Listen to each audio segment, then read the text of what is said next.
जय श्री सद्गुरुनाथ प्रभु महाराज को जय। श्री परमानंद शंकर नारायण सद्गुरु महाराज को जय। श्री आलूर निश्चलानंद नारायण सद्गुरु महाराज को जय। ओमानंद वद्य नारायण सद्गुरु महाराज को जय। नारायण गुरुपीठमुनకు जय।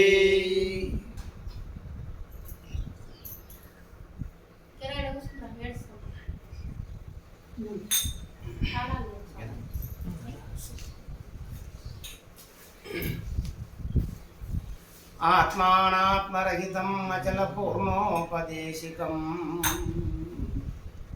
श्री निश्चलानंद नारायण गुरोर्शिष्यं श्रीशैलवंशाम्बुधिरेव जातं श्री परमानंद शंकरेन्द्रं सद्गुरुं भजाम्यहम्।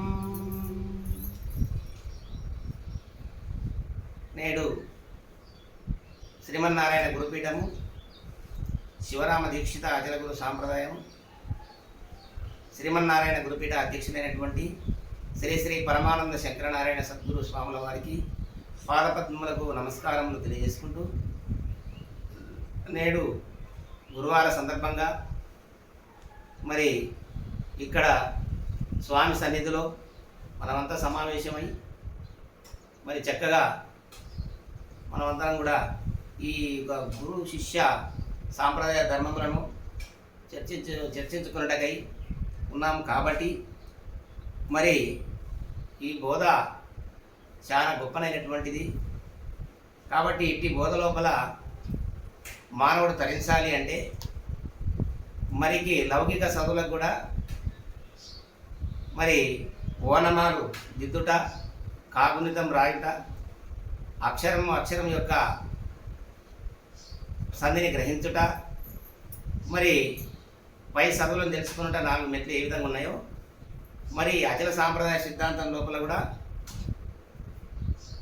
4 పద్ధతుల వల్ల మన యొక్క మానవ జన్మ తరించుకున్నటకై పెద్దలు నిర్ణయించినారు కాబట్టి మరి ఈ యొక్క గురు సాంప్రదాయంలో కూడా సాంఖ్యము తారకము అమనస్కము పరిపూర్ణ బోధ పద్ధతి 4 విధాల మన పెద్దలు నిర్ణయించినారు కాబట్టి గురుపుత్రుడు అయిన తర్వాత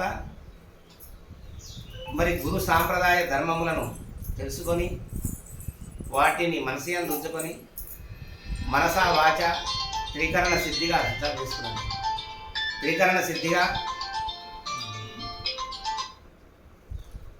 సిద్ధిగా మరి అనుసరించి జన్మ తరింపజేసుకోవాలని చెప్పి మన పెద్దలు శ్రీమన్నారాయణ గురుపీఠ అధ్యక్షులైనటువంటి శంకరనారాయణ సద్గురు స్వాముల వారు మనకు ఎన్నో విధాల చెప్పినాడు. మహనీయుడు మనకు ఆయన ఎంత గొప్పవాడంటే సంసార ధర్మాలను చక్కగా నిర్వర్తించుకుంటూ ఇహధర్మానికి ఇహం పరం 2 ధర్మాలను కరెక్ట్గా నడుచుకోవాలి గురుపుత్రుడైనటువంటి వాడు. అంటే సంసారము దిద్దుకొని గురువును కనుక్కొని ఇహాన్ని ఇడవకుండా పరాన్ని మరవకుండా భార్య పిల్లలకు వ్యతిరేకం కాకుండా స్నేహితులకు చుట్టాలకు విరోధి కాకుండా తనకున్నంతలో పరోపకారం మిదం శరీరంగా భావించి మరి సంసార ధర్మాన్ని కూడా చక్కగా నడుపుకుంటూ ఈ యొక్క పరమార్థ ధర్మాన్ని తెలుసుకొని గురుబోధను తెలుసుకొని వీలైనంత వరకు మనం ఒకరు సజ్జన సహవాసము కల్పించుకొని ఇటువంటి చర్చలు సమావేశాలు ఏర్పాటు చేసుకొని తరించాలని చెప్పి మహనీయుడు ఎంతో మనకు చెప్పుకొచ్చినాడు. కాబట్టి అందులో భాగంగానే మనం ఎందుకంటే ఈ శరీరము కనబడేటువంటి స్థూల శరీరం అంటే ఇది కనబడుతున్నటువంటిది. అయితే దీంట్లో కనబడకుండా ఉన్నటువంటి సూక్ష్మ శరీరం ఒకటి ఉంది. దాన్ని విచారించాలి.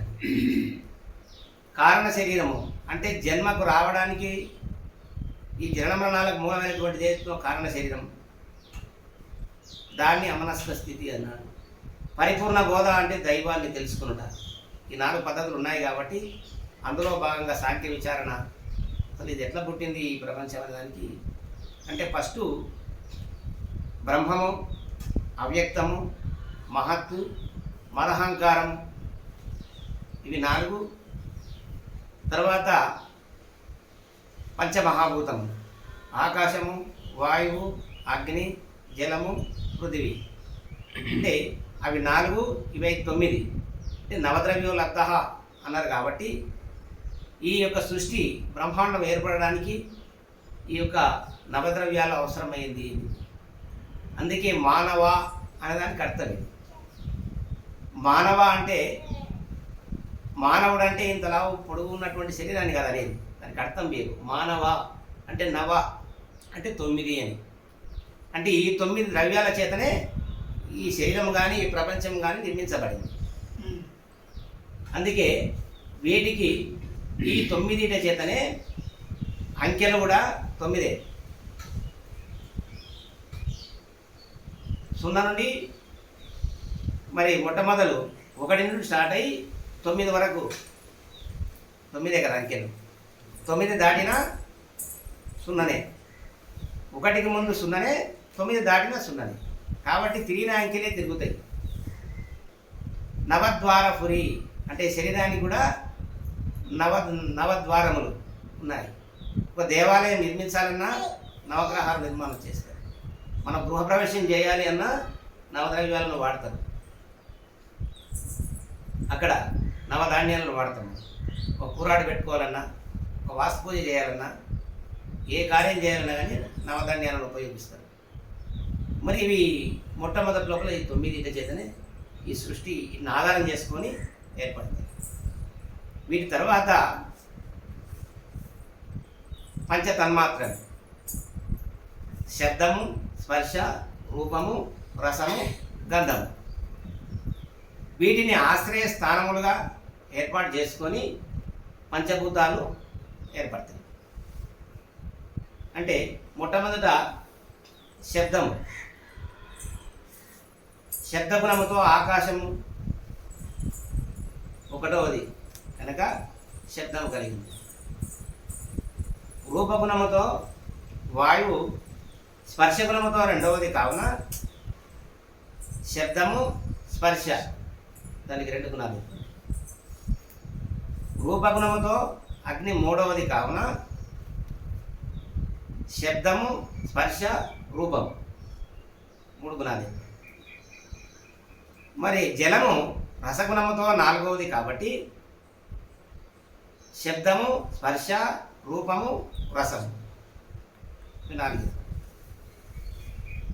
పృథివీ గంధగుణముతో 5వది కావున శబ్దము, స్పర్శ, రూపము, రసము, గంధము ఇవి 5 గుణాలు ఏర్పడతాయి. ఇట్లా ఇవి పంచభూత పంచకరణి, భూత పంచకరణి అంటే ఒకదాని నుండి ఒకటి పెంచుకొచ్చింది. ఇవి మొత్తం ఎన్నైనవి? అన్ని గుణాలు ఏర్పడితే 15. పృథివీకి 5, జలానికి 4, అగ్నికి 3, వాయువుకు 2, ఆకాశానికి 1 శబ్దం కలిపితే మొత్తం 15. దీన్ని పంచదశి అని కూడా అనుకోవచ్చు. కాబట్టి శరీర సంబంధమైనటువంటిది. అయితే పంచభూతముల యొక్క ఆకారం నెక్స్ట్ అంటే పంచభూతాలు ఏ భూతానికి ఏ ఆకారంలో ఉంది? ఆకాశము వృత్తాకారంలో. ఆకాశం ఏ ఆకారంలో ఉంది? వృత్తాకారం. వృత్తాకారం అంటే ఏంది? 0 ఆకారంలో ఉంది. మన తల, మన శరీరం అందు చూసుకుంటే ఏంది? తల గుండ్రంగా ఉంది. ఆకాశము తల. తర్వాత 2వది ఏంది? వాయువు. వాయువు ఎన్ని కోణాలు పడ ఉంది? షట్కోణాకారంగా ఉన్నది. అంటే షట్కోణాలు అంటే ఎన్ని? 6 కోణాలు. అంటే వాయువుని ఎట్లా కొలసగలుగుతాం మనం? అసలు వాయువుకి రూపమే లేదు. కొలిసేది ఎట్లా అంటే ఇది శాస్త్రమందు అలా చెప్తుంది. ఇది గురుముఖంగా విచారించుకోవాలి. గురు శిష్య న్యాయ పద్ధతిగా గురుసేవ వలన నీ అందే విచారించుకోవాలి. భూమి ప్రపంచం అంటే ప్రపంచ దేహం 2 ఒక్కటే. అంటే నిన్ను నువ్వు తెలుసుకుంటే ప్రపంచాన్ని తెలుసుకున్నట్టే అని పెద్దలు చెప్పినారు. కాబట్టి అంటే అంటే నీ అందే చూసుకోవాలి వాయువు. అంటే ఎన్ని కోణాలు కూడా ఉంది, షట్కోణాకారంగా ఉంది. ఎట్లా విచారించుకోవాలి అంటే 2 కాళ్ళు, 2 చేతులు, తల ఎన్నే 5 మొండెము. అంటే శరీరాంగముల యందు అంతనే వ్యాపించి స్పర్శను మనకు తెలియజేస్తుంది. కాబట్టి 6 కోణాలు కూడా ఉంది వాయువు అనేది పెద్దలు నిర్ణయించారు. అగ్ని త్రికోణాకారం. త్రికోణాకారం అంటే 3 కోణాలు. మరి ఇది ఎక్కడ ఉంది అగ్ని అనేది? అగ్ని అంటే పొట్ట. ఇక్కడ మనకు ఇది త్రికోణాకారంగానే ఉంది. అంటే అగ్నిలో ఏం వేసినా కూడా, నెయ్యి వేసినా వెలుగుతూనే ఉంటుంది, కట్టెలు వేసినా వెలుగుతుంది, చెత్త వేసినా వెలుగుతుంది. గంధం కట్టెలని ఈ కట్టెలని దానికి ఏం తేడా లేదు. ధర్మస్వరూపం అగ్ని. ఏ వేసినా కాలుస్తూనే ఉంటుంది. కాబట్టి మనం తిన్నటువంటి భక్ష్య భోష్య లేఖ్య పానీయ పదార్థములను, పండ్లు తింటావు, రొట్టెలు తింటావు, అన్నం తింటావు, కూరగాయలు తింటావు, అన్నీ తిన్నా కూడా మనం అన్ని ఉండి పండ్లు ఉన్న వాళ్ళు బాగా నవ్వుతారు, లేని వాళ్ళు మామూలుగా నవ్వుతారు. అన్నీ కూడా మనకు ఈ పుట్టలకు చేరిపోతాయి. చేరిపోయిన తర్వాత జఠరాగ్ని ఇక్కడ ఉండి అన్ని ఆ వేడి వలన అన్నీ కూడా పచనం చేయబడుతుంది. కాబట్టి అందుకే అగ్ని పుట్టగా తీసుకుంది. జలం ఏ ఆకారంలో ఉంది? అర్ధచంద్రాకారం. జలం అర్ధచంద్రాకారం. మరి అర్ధచంద్రాకారం అంటే ఏంది? సున్నల సగభాగం. దాన్ని ఎక్కడ తీసుకున్నావు? ఎట్లా మనం బయట వెళ్ళడానికి రాదు. ఇవి అంటే నీ అంతే నిరూపించుకోవాలి. దానికి పొత్తి కడుపు అని, కింద పొత్తి కడుపు ఇది వేరుతుందో దాని కింద పొత్తి కడుపు, అది అర్ధచంద్రాకారంలో. భూమి చతురస్రాకారం. అంటే 4 కోణాలు కూడా ఉంది భూమి. 4 కోణాలు కూడా అంటే ఇప్పుడు ఒక ఇల్లు కట్టుకోవాలనుకున్నావు, 4 మూలలు సమంగా ఉండాలి. నువ్వు కూర్చోవడానికి ఒక కుర్చీ కావాలంటే 4 కాళ్ళు ఉండాలి. ఒక మంచం ఉండాలంటే 4 కాళ్ళు ఉండాలి. అట్లా నువ్వు కూర్చోవాలనుకుంటే వెనుక ఇవి 2 కరెక్ట్గా ఉండాలి, ముందర ఇది కూడా కరెక్ట్గా మోపు కావాలి. లేదు అంటే కూర్చోలేవు. ఒక పక్క గడ్డగట్టి ఏదైనా అయిందంటే ఇంకా కూర్చోడానికి ఇబ్బంది. కాబట్టి ఆకారాలు, పంచభూతాల యొక్క ఆకారాలు అర్థమైంది కదా. ఈ విధంగా పంచభూతాల ఆకారాలు ఏర్పడాయి. దాని తర్వాత 5 25 తత్వాలు, ఒకదానికి 5 ఏర్పడతాయి. మరి మొట్టమొదట మనకు ప్రాణేంద్రియం ఉంది. సమాన వాయువు నాభి అందు ఉంటుంది. నాభి అంటే ఇక్కడ పడు దగ్గర. నాభి అందు నుండి పచనం చేస్తుంది. మనం తిన్నటువంటి పదార్థాలన్నింటి కూడా మనం ఏమైతే తింటామో అవన్నీ కూడా పచనం చేసి మన శరీరం అంతా 72,000 నరాలకు రక్తరూపంలో మార్చి అక్కడ పంపిణీ చేస్తాము. వ్యానవాయువు శరీరాంగంలో నుండి నకసిక పర్యాంతం అంతా వ్యాపించి మనకు చర్మం ముసురీతిగా కప్పి ఉండి లోపల సప్తధాతులను పొదుపు పెట్టుకుంది. రసము, రుధిరము, మాంసము, మేధస్సు, మధ్య, స్థిరేతస్సు ఏవైతే ఇవన్నీ ఉన్నాయి కదా లోపల, ఇవన్నిటిని ముసుగు రీతిగా అంటే చర్మం కప్పుకున్నది, అంతటా కప్పుకొని ఉండి స్పర్శని తెలియజేస్తుంది. ఏంటది? వ్యానవాయువు. మూడవది ఉదాన వాయువు. కంఠస్థానం నుండి నానా వైఖరి వాక్కులు పలికింపజేస్తుంది. మరి అది లేకుంటే పలుకు వస్తుందా అంటే లేదు. ఇక్కడ హోల్ పెట్టండి, ఉత్త గాలి వస్తుంది, మాటలు రావు. ఇక్కడ కిందికి వెళ్ళి గాలి వస్తుంది. ఇక్కడ ఏదైతే దంతాలు ఉన్నాయి కదా వాటి నుండి మనకు స్వరపేటిక అంటారు దీన్ని. అక్కడ నుండి ఆ స్వరపేటికలో ఎప్పుడైతే గాలి పడిందో అక్కడ అందుకే నానా వైఖరి వాక్కులు పలికింపజేస్తుంది ఉదానవాయువు. మరి తర్వాత ప్రాణవాయువు. ప్రాణవాయువు అంటే పీల్చు గాలి, హృదయం నుండి ఆ గాలిని తీసుకుంటుంది. అపాన వాయువు అంటే వదులు గాలి, అంటే మన లోపల ఉన్నటువంటి చెడును మొత్తాన్ని బయటికి కొట్టేస్తుంది. ఎప్పుడైతే ఇది పచనం చేస్తుంది, అరిగించుకుంటుంది కదా, అంటే అన్నం యొక్క స్థూలాంశం అంతా కూడా, మనం తిన్నటువంటి పదార్థాల యొక్క స్థూలాంశం అంతా కూడా మలముగా తయారవుతుంది. పదార్థాల యొక్క మధ్యాంశం అంతా కూడా కండరాలు ఏర్పడుతుంది, అంటే శరీరానికి బలం ఇస్తుంది. పదార్థాల యొక్క సూక్ష్మాంశము మనసు ఏర్పడుతుంది. అన్నము సూక్ష్మాంశము మనసు, ఎన్నగా నీరమ్మ ప్రాణం, అట్లా ఏర్పడ్డట్టు. అయితే ఈ అపాన వాయువు ద్వారా ఏం చేస్తుంది, ఆ వేస్టేజ్ అంతా కూడా మలమూత్ర స్థానాలు ఏదైతే ఉన్నాయి కదా అవి కిందికి చేర్చేస్తుంది. ఇట్లా ఇవి ప్రాణేంద్రియములు అని అవ్వడాయి. ఎందుకు ప్రాణేంద్రియములు అవ్వడాయి అంటే ఇవన్నీ కూడా కరెక్ట్గా పనిచేయాలి. ఏ వాయువు పనిచేయకపోయినా ప్రాణహాని సంభవిస్తుంది. అందుకు ఇవి వాయుభూతం చేత ఏర్పడినటువంటి ప్రాణేంద్రియాలు. తర్వాత జ్ఞానేంద్రియములు. జ్ఞానేంద్రియాలు అంటే స్తోత్రము, త్వక్కు, చక్షువు, జిహ్వ, ఘ్రాణం. స్తోత్రం అంటే ఏంటివి? చెవులు. చక్షువులు అంటే కళ్ళు. త్వక్ అంటే చర్మం. జిహ్వ అంటే నాలుక. ఘ్రాణము అంటే ముక్కు. ఇవి జ్ఞానేంద్రియాలు. ఎందుకనబడ్డది? ఇది అగ్నిభూతం చేత ఏర్పడినటువంటి జ్ఞానేంద్రియాలు. ఎందుకు జ్ఞానేంద్రియాలు అన్నారు అంటే జ్ఞానానికి దగ్గర సంబంధం.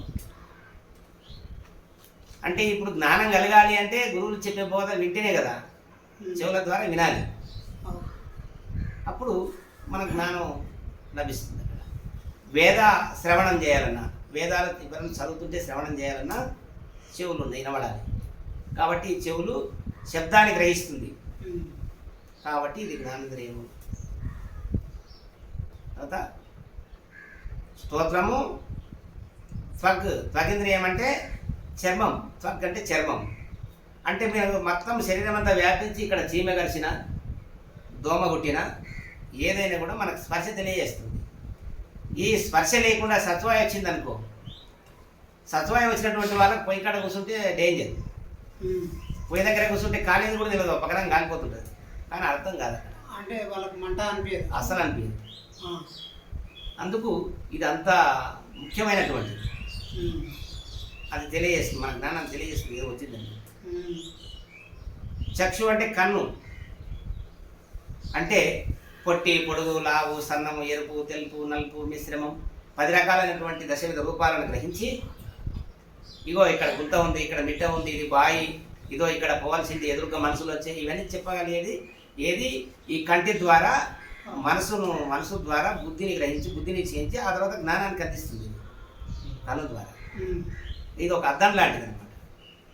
అంటే జ్ఞానం దగ్గరగా సంబంధం.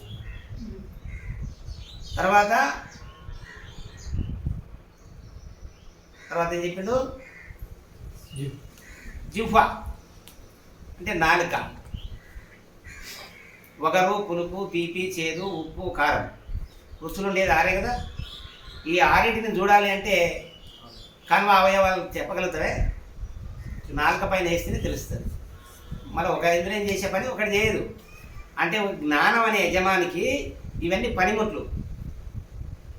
వీళ్ళందరి పనులు, వీళ్ళందరినీ ఏది అవసరం ఉన్నప్పుడు ఆ వ్యక్తిని వాడుకుంటాడు. ఈయన హెడ్ మాస్టర్. ఇలా హెడ్ అంటే తల. ఈ హెడ్ ఆఫీస్లో ఉండేటువంటి హెడ్ ఆఫీసర్ ఎవరు? జ్ఞానం. శరీరానికి మొత్తం హెడ్ ఆఫీసర్ తెలివి. ఆ తెలివి అనేవాడు ఈ అవయవాల ముఖ్యమైనకి ఈ ఇంద్రియాలు. ప్రాణేంద్రియాలు ముఖ్యంగా కనుక మొదలేస్తున్నాడు. తెలుసుకోవాలంటే ఈ జ్ఞానేంద్రియాలు ఉండాలి. ఈ జ్ఞానేంద్రియాల ద్వారా తను తెలుసుకుంటాడు. ఘ్రాణం అంటే ముక్కు. సుగంధము, దుర్గంధం. దుర్గంధ మిశ్రమము, సుగంధ మిశ్రమము. 4 వాసనలు తెలుసుకుంటుంది. అంటే ఇది ఈ పుష్పంలో వచ్చే వాసన కర్మేంద్రియాలు చూడలేవు, ఓన్లీ ముఖ్య గ్రహించగలదు. ఇది మల్లెపువ్వు వాసన, ఇది దేవగన్నేరి, ఇది బంతి పువ్వు అని ముక్కు ద్వారా ఆగ్రాణించి జ్ఞానం చే నిక్షేపింపబడి, బుద్ధితో నిక్షేపింపబడి జ్ఞానం చెప్పబడుతుంది, తెలుసుకుంటున్నాయి. కాబట్టి మరి సుగంధ మిశ్రమం అంటే ఏంటి అంటే మంచి నూనెలో కొబ్బరి నూనె కలిసిపోయింది, అది కూడా చెప్పగలుగుతుంది. దుర్గంధ మిశ్రమము, దుర్గంధములో మిశ్రమం గల వాసన వస్తుంది అన్నమాట. ఇట్లా 4 విధాల రూపాలను ఇది చెప్పగలుగుతుంది ముక్కు.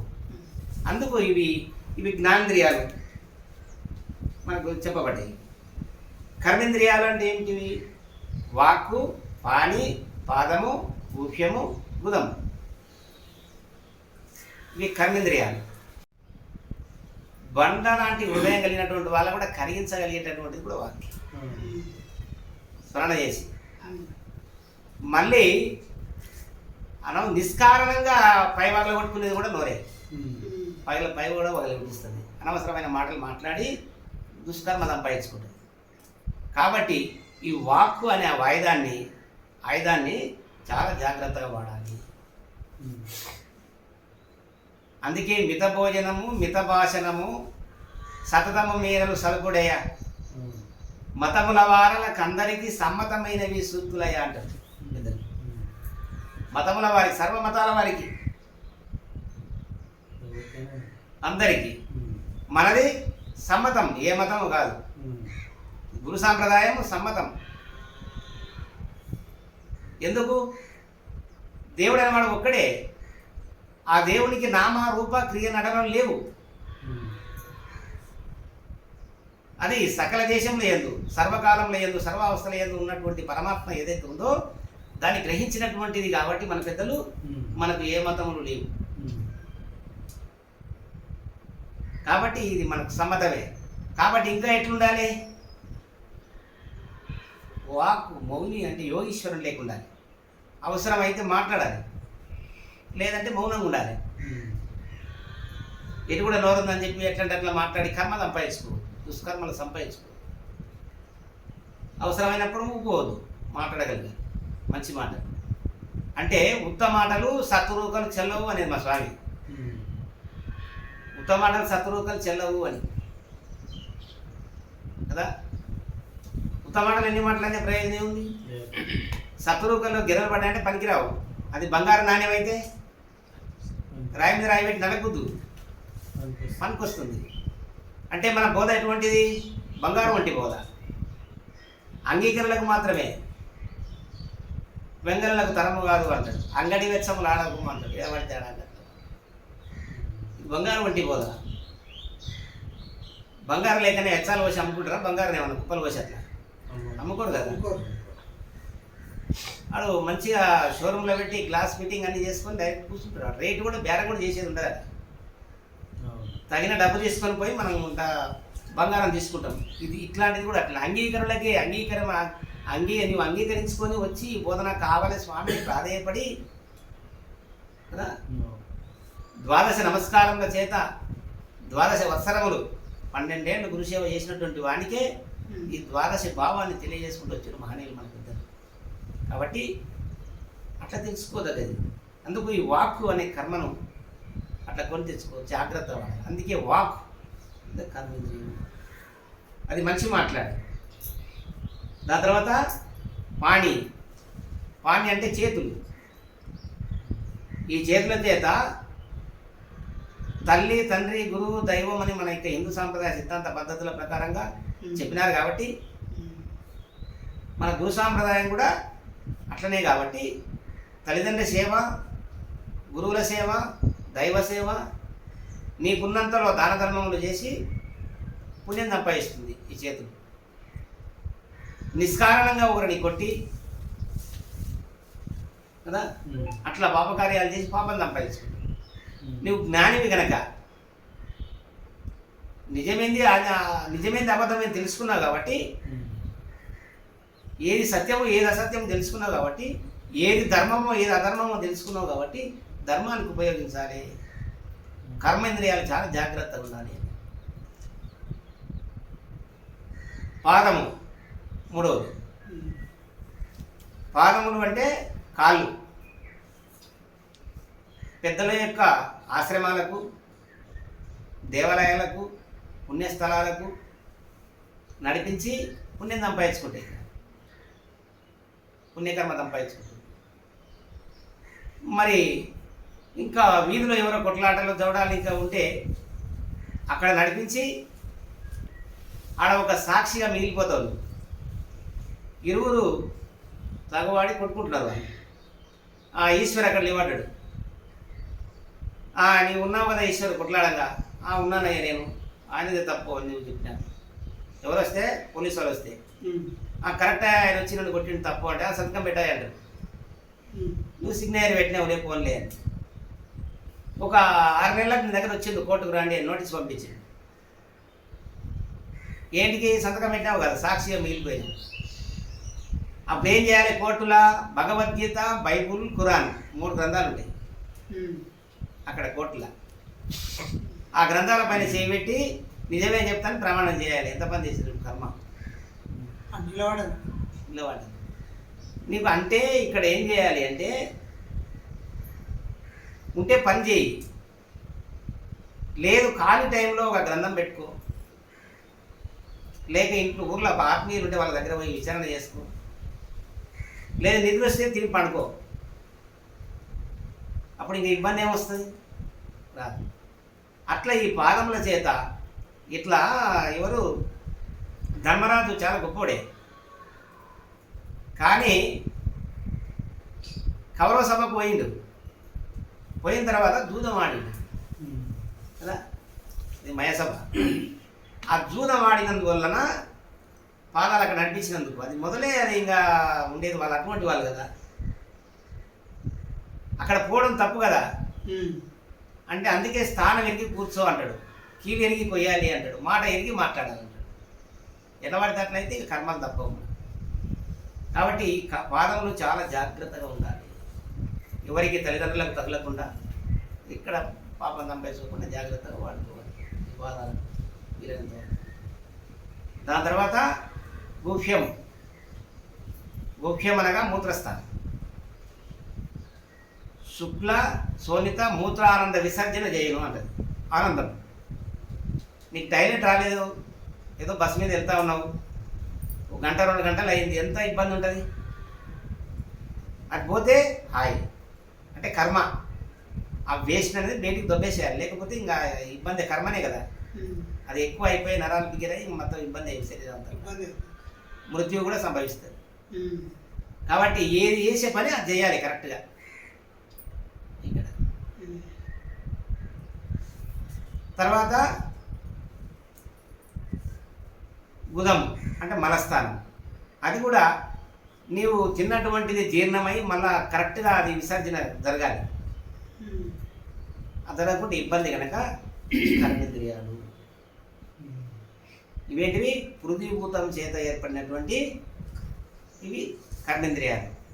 అందుకు ఈ కర్మ అనేది సత్కర్మ వైపుకు నడిపియాలి ఈ శరీరం చేతనే అని. శరీరమే కర్మ, కానీ ఈ శరీరం లోపల 25 ఇంద్రియాలు ఉన్నాయి కాబట్టి 25వ వాడు యజమాని కాబట్టి అది తెలివి కాబట్టి అట్టి తెలివి గురుకృపలో నువ్వు మేల్కొని గురుజ్ఞానంగా మార్చుకుంటే ఇవన్నిటిని నీ యొక్క అదుపులో పెట్టి నడిపించగలుగుతావు. కాబట్టి అందులో పెట్టి విచారించుకోవాలి మనకి ఉన్నవి అని చెప్పి. తర్వాత పంచతన్మాత్రలు అంటే శబ్దము, స్పర్శ, రూపము, రసము, గంధము. ఇవేం చేస్తుంది? శబ్దం అంటే ఆ గోడ అవతల ఎవరో మాట్లాడుతున్నారు, పైన జ్ఞానేంద్రియాల అగ్నిభూతం కాడ అవి శివులు ఉన్నాయి, కానీ ఆ దిక్కులు చూస్తాయి. ఇక్కడ జలభూతం కాడికి వచ్చే వరకు నిర్ధారణ చేస్తాయి. శబ్దం అంటే కరెక్ట్గా ఫలాని ఈశ్వరు, ఫలాని లోకేశ్వరు, ఫలాని తిరుపతి అనే ఫలాని వ్యక్తి మాట్లాడుతున్నారు అనేది శబ్దం ద్వారానే విని చెప్పగలుగుతుంది కదా.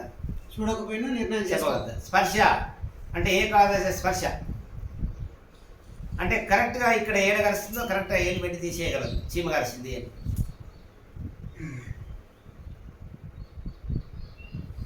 స్పర్శ చర్మం ద్వారా ఏకాదశ స్పర్శ. తర్వాత రూపము అంటే ఏకాదశ రూపము కరెక్ట్గా అది చెప్పగలుగుతావు, కళ్ళ ద్వారా రూపాన్ని గ్రహించగలవు. రసం అంటే నాలుక ద్వారా నోట్లు వేసుకోగానే ఉప్పు ఎక్కువైంది తక్కువైంది ఏదో ఒకటి చెప్పగలుగుతాం రసాన్ని. తర్వాత గంధం. గంధం కూడా ఫలాన్ని అని చెప్పి చెప్పగలుగుతుంది. ఇది చేదు, ఇది ఉప్పు, ఇది కారం కదా, ఇది పులుపు అనేది ఇట్లా వివిధ రసాలను చెప్పగలుగుతుంది నాలుక. కాబట్టి ఇవి జలతత్వం ద్వారా ఈ విషయ నిర్ధారణ చేయగలుగుతాయి. అందుకు దీనికి విషయేంద్రియాలు అన్నారు. తర్వాత అంతఃకరణములు. మరి 21వది అహంకారం కదా. చిత్తము, మనస్సు, బుద్ధి, జ్ఞానం. ఇది అహంకారం ఏం చేస్తుంది? అహంకారం ఉంటే ఇక అన్నీ ఉన్నట్టే, చెడగొట్టేస్తుంది. అహంకారం ప్రత్యానికడ నేను చేసిన, నేను చూసిన, నేను తిన్నా, నేను అనుకున్నది అన్నిటికీ నేనే అనేది అహంకరిస్తూ ఉంటుంది కదా. మరి పంచాత్మల విషయాన్ని తీసుకుంటే ఈ కళ్ళు మన సొంతంగా చేసింది ఏమి లేదు. జగద్గురువుని ఆధారం చేసుకొని సర్వాన్ని తెలుసుకుంటున్నాం తప్ప వేరే ఏం లేదు. కాబట్టి చిత్తము చింతన చేస్తూ ఉంది. అహంకారం వెనక ముందు చేయకుండా ఏదో ఒకటి చేసింది, పని చేసేసింది. చిత్తం వెనక సరే అవును అట్లా అవుతుందో ఇట్లా అవుతుందో నువ్వు చింతలకు గురవుతావు. హృదయం చిత్తం అలా చేస్తావు. మనస్సు చంచల స్వభావం. అది కంఠస్థానం నుండి ఎన్నోసార్లు పోతూ ఉంటుంది. ఇక్కడ సభలో కూర్చున్నది, ఇంతమందిలో కూర్చున్నా కూడా ఇంటికాడ ఏదో పని ఉండే అంటుంది, పొలం కాడికి పోతుంది, లేకపోతే ఎక్కడెక్కడో పోతూ ఉంటుంది మనసు. కాబట్టి అది వాయుభూతానికి సంబంధించిన మనసు కాబట్టి అది చలనం ఎక్కువ, దానికి ఎక్కువ. బుద్ధి నిశ్చయం చేస్తుంది, అంటే నిజ నిర్ధారణ చేస్తుంది.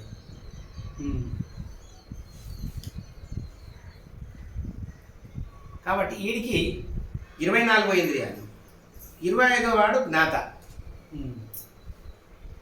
అయితే 24 తత్వములు జడం అంటే శరీరమే. 25వది చైతన్యం. చైతన్యం అంటే ఏంది? ఆత్మ లేక ఎరక. ఇట్లా 25 ఇంద్రియాలను చక్కగా విచారించుకొని బాగా ఈ యొక్క పంచీకరణ విచారణ బాగా చేసుకోవాలి. జై శ్రీ సద్గురునాథ బ్రహ్మ మహారాజు, జై శ్రీ పరమానంద శంకర నారాయణ సద్గురు మహారాజు, జై.